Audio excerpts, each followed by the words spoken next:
Tá começando mais um Money Play Podcast, comigo, Fabrício Duarte, e nesse episódio quero falar com você sobre as techs. Startup, Big Tech. A gente viu um momento desde lá, se a gente for voltar da bolha.com para cá, um momento de valorização, assim, mas uma baita de uma valorização nas empresas de tecnologia. Claro, teve um momento de oscilação ali no meio do caminho, mas nada muito representativo. Elas cresceram praticamente num nível que nunca se tinha visto antes na história. Só que nos últimos anos a gente passou por um momento de correção. E aí vem na nossa cabeça aquela velha frase, conhecida por todos do mercado: quando a maré baixa, que a gente vê quem está nadando pelado. Não é verdade? E aí a gente viu várias startups lá nos Estados Unidos quebrando, por exemplo, algumas empresas remanejando algumas coisas, mudando gestão para poder se manter no setor e continuar crescendo, porém ainda com uma boa defasagem, principalmente no preço da cotação. E para você entender um pouco melhor sobre isso que está acontecendo, eu trouxe o Gustavo Bodra, lá da Startse, que é a galera que tem bastante conhecimento no setor tech e inclusive tem projetos lá no Vale do Silício. Ele vai falar um pouquinho sobre o que está acontecendo e o que vai acontecer no setor tech. Acompanha a entrevista depois da vinheta.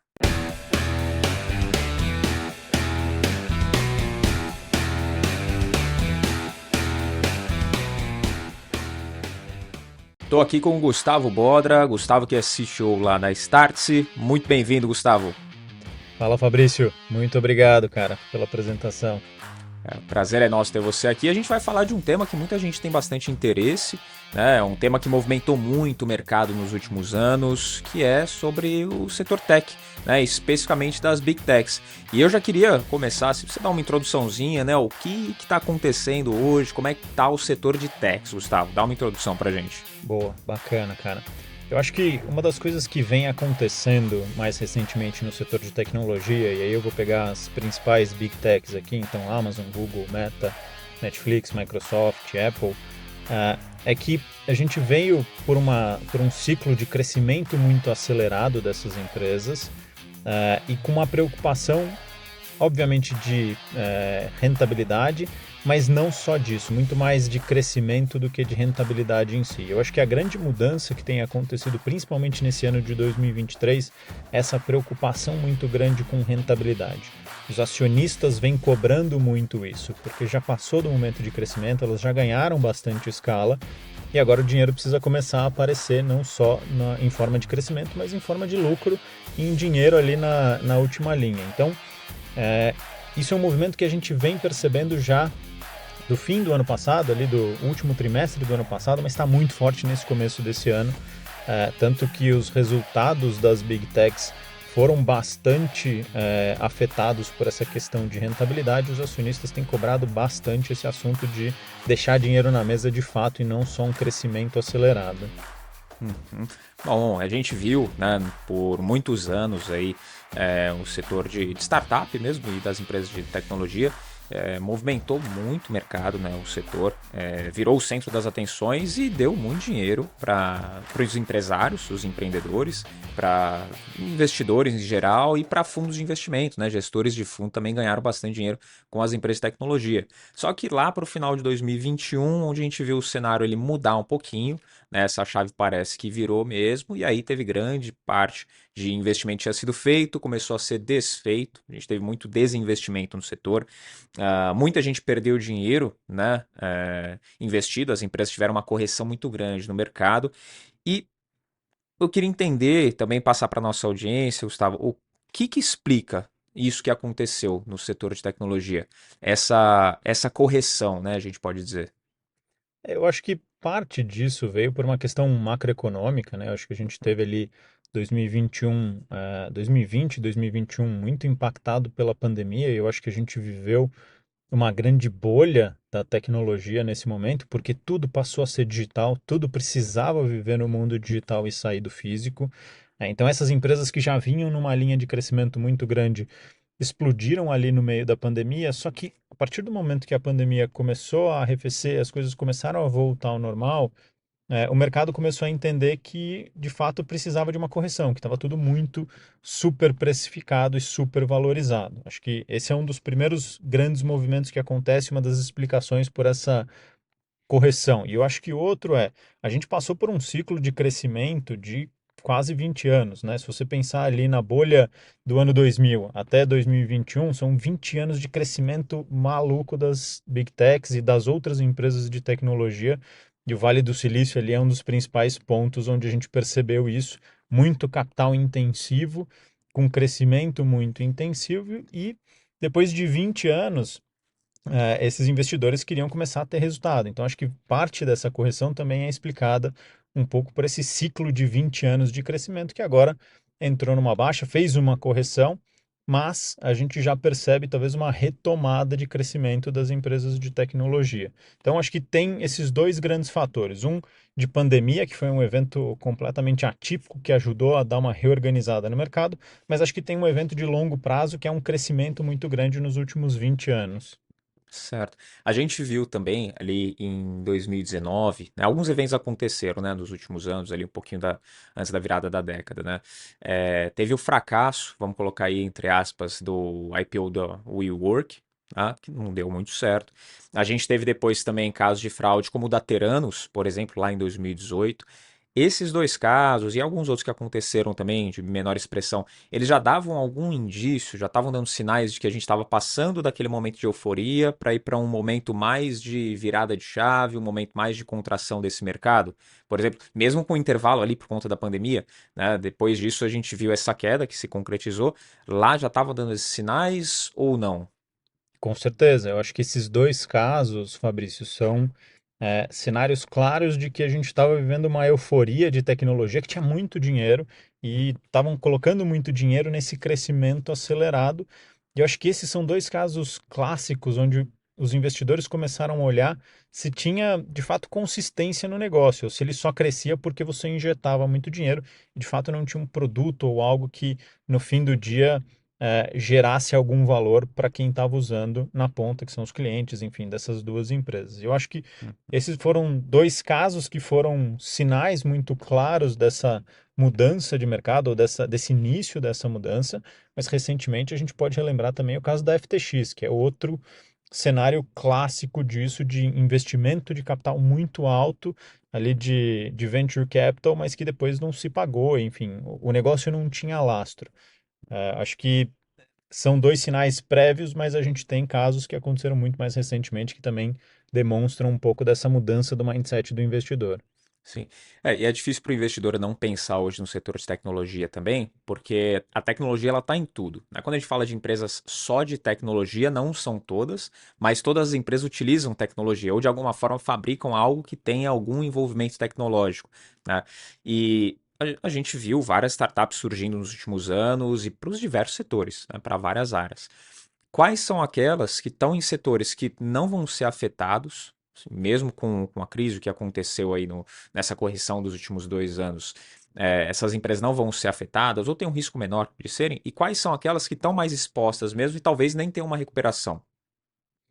Eu acho que tem um setor muito claro para mim, que é o setor mais de varejo, empresas de tecnologia ou empresas que são tecnologia intensiva no varejo. Então, por exemplo, se a gente falar aqui no Brasil de Rappi, se a gente falar de Uber Eats, são casos de empresas de tecnologia que não está funcionando muito bem, que o dinheiro está começando a secar, porque não provaram um modelo rentável sem investimento pesado de capital de risco, tá? Então, as empresas que devem sofrer mais com isso são aquelas empresas que não conseguem se sustentar com a própria demanda gerada ou com o próprio caixa que ela gera. Então, empresas que têm uma dependência muito grande de capital de risco, elas devem sentir um impacto maior, porque esse capital está secando, os investidores estão com um pouco mais de medo de colocar dinheiro em negócios que não se provam rentáveis. Aonde que o dinheiro não vai secar? Empresas que conseguem ali pagar suas contas com a receita que tem dos próprios produtos ou que conseguem gerar ali uma sobra de caixa para tentar se manter vivas. Essas o dinheiro não vai faltar, porque tem um modelo de negócio que parece já estar bem provado.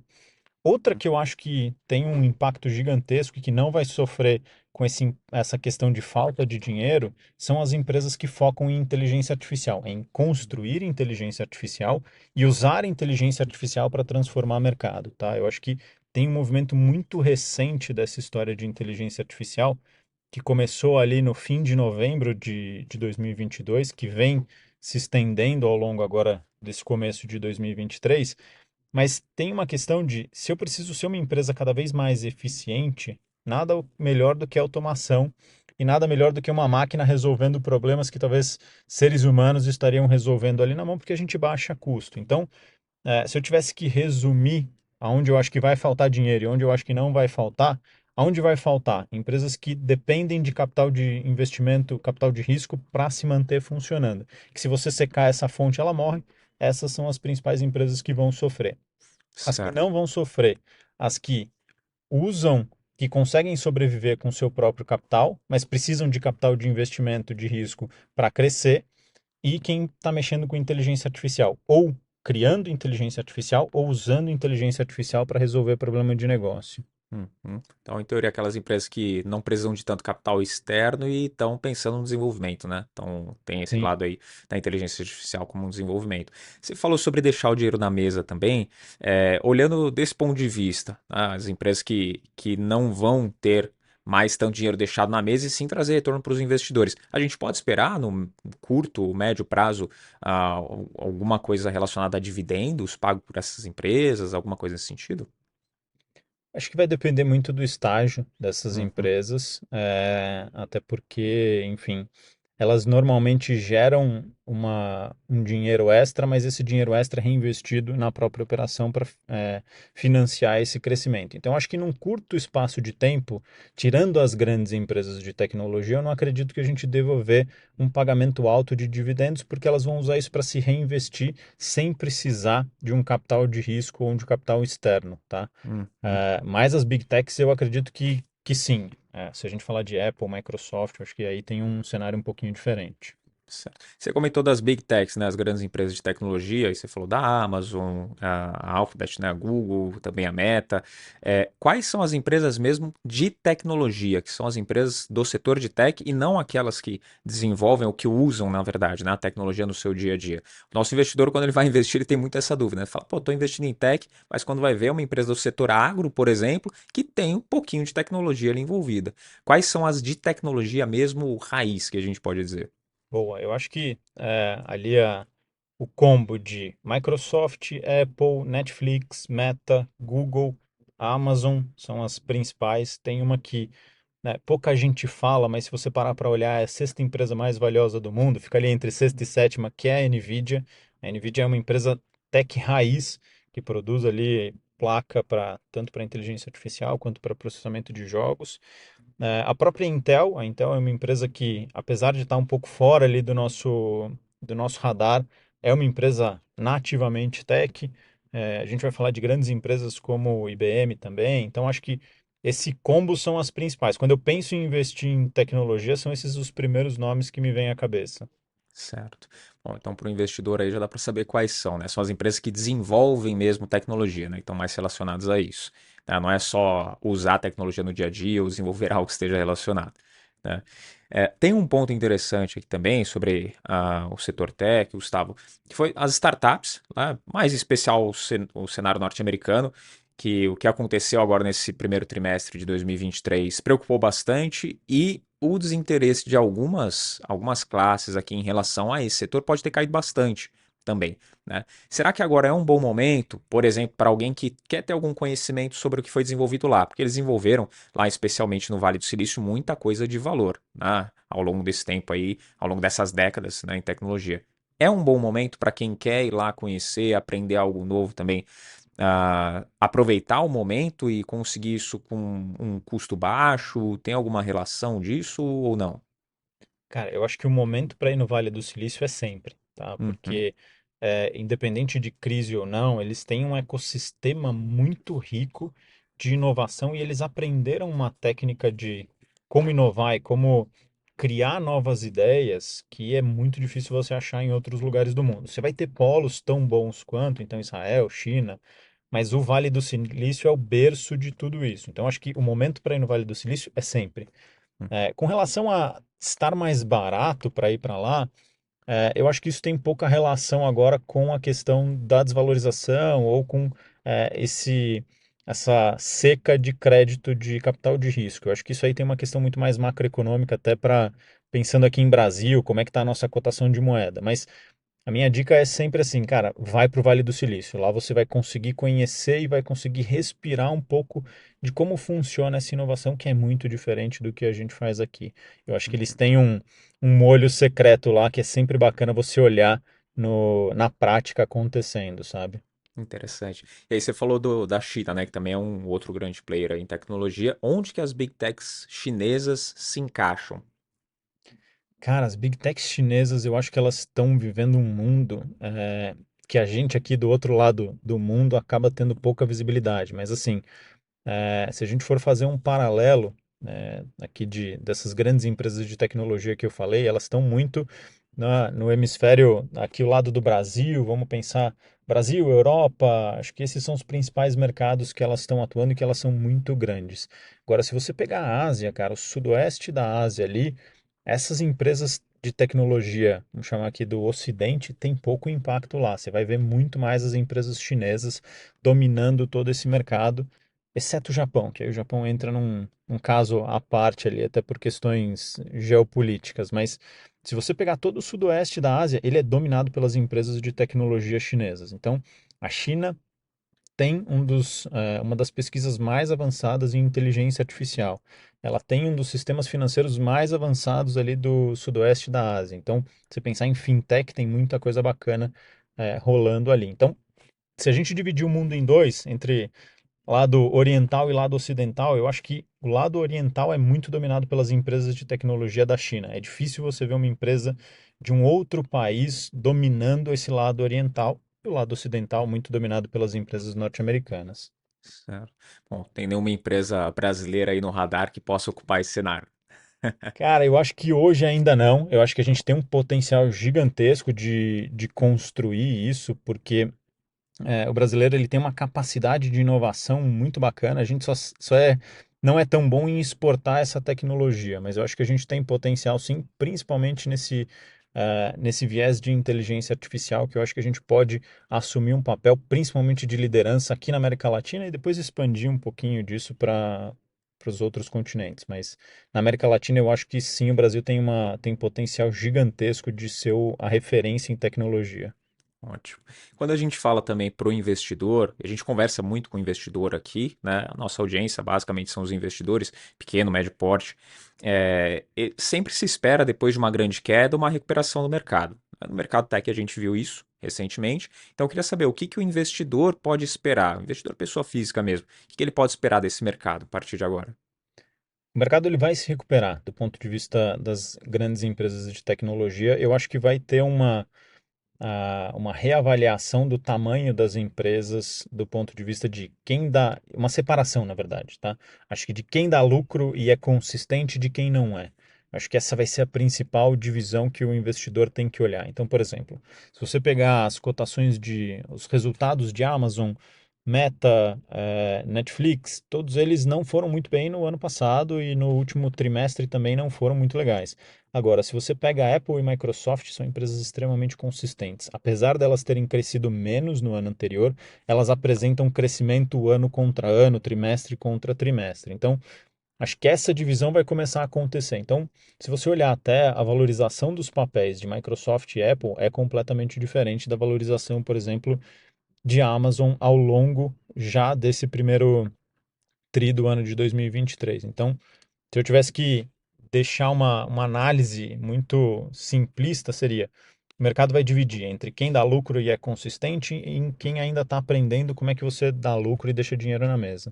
Certo. Então, isso é uma grande mudança que a gente pode esperar no mercado. Tem mais alguma outra mudança que pode acontecer depois da gente ter visto toda essa correção? As empresas de tecnologia sempre operaram com múltiplos muito acima, né, do valor, projetando um futuro muito bom, né, como aconteceu em vários momentos.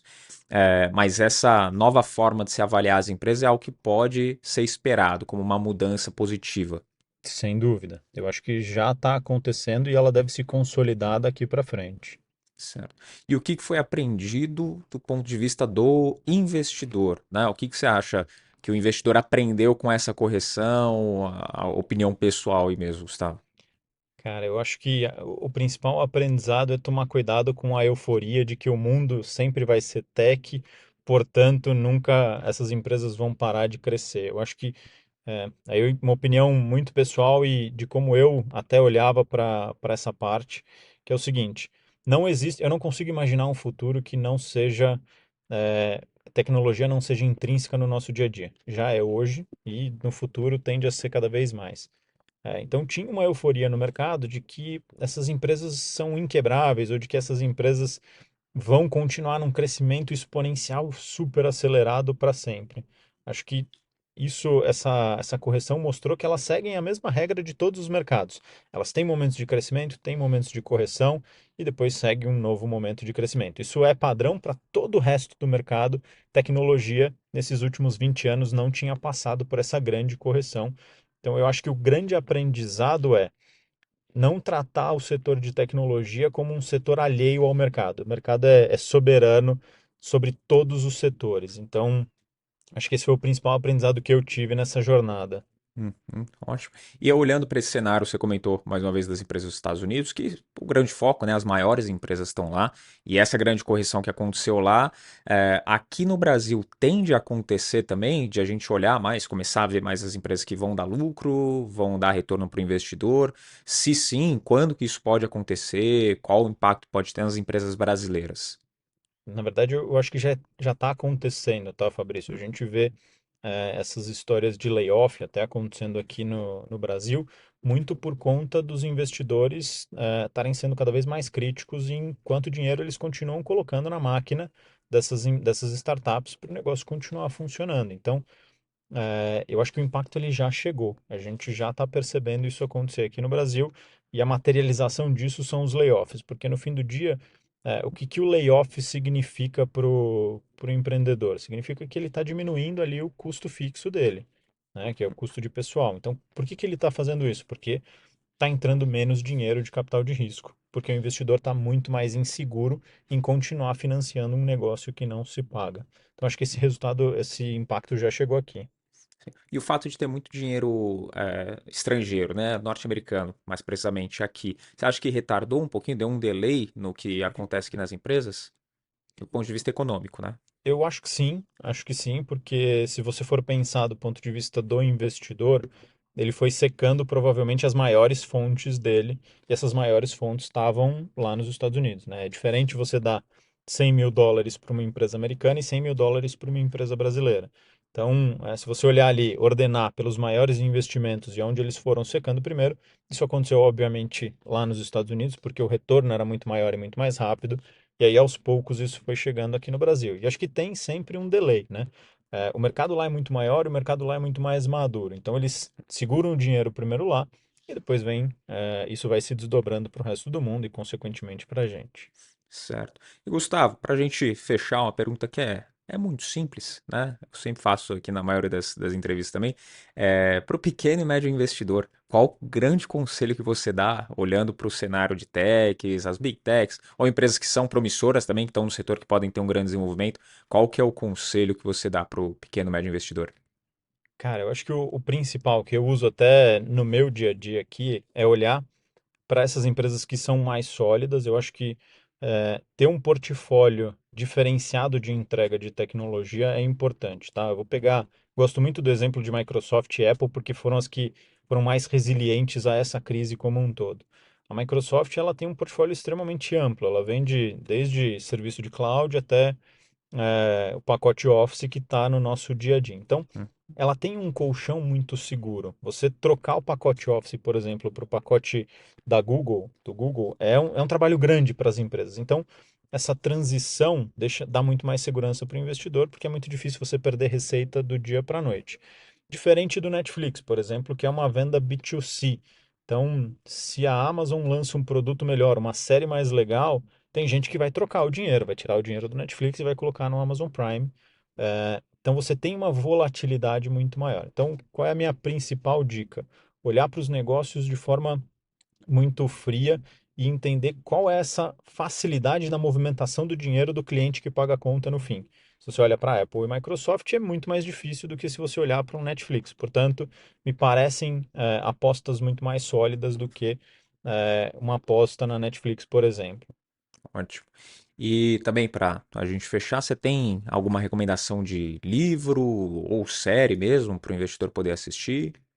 Cara, eu tenho tenho um livro que eu gosto muito, que chama A Dicotomia da Liderança, que eu acho que ele fala sobre liderança, mas essa questão de liderança ela impacta também nos investimentos. E aí ele fala muito sobre você balancear os extremos, né? Então, como é que você consegue dar autonomia para o teu time sem ser algo muito solto, mas como é que você também não entra numa técnica de comando e controle? Eu acho que isso é extremamente importante para os investimentos, né? Como é que você não é nem tão agressivo ao ponto de colocar todo o teu capital numa empresa que tem uma possibilidade de crescimento gigantesco, mas você também faz algumas apostas que são certeiras ao longo do tempo, que vão te garantir ali um dividendo contínuo. Então, o conceito dessa dicotomia da liderança ele pode ser abstraído para o mundo dos investimentos facilmente.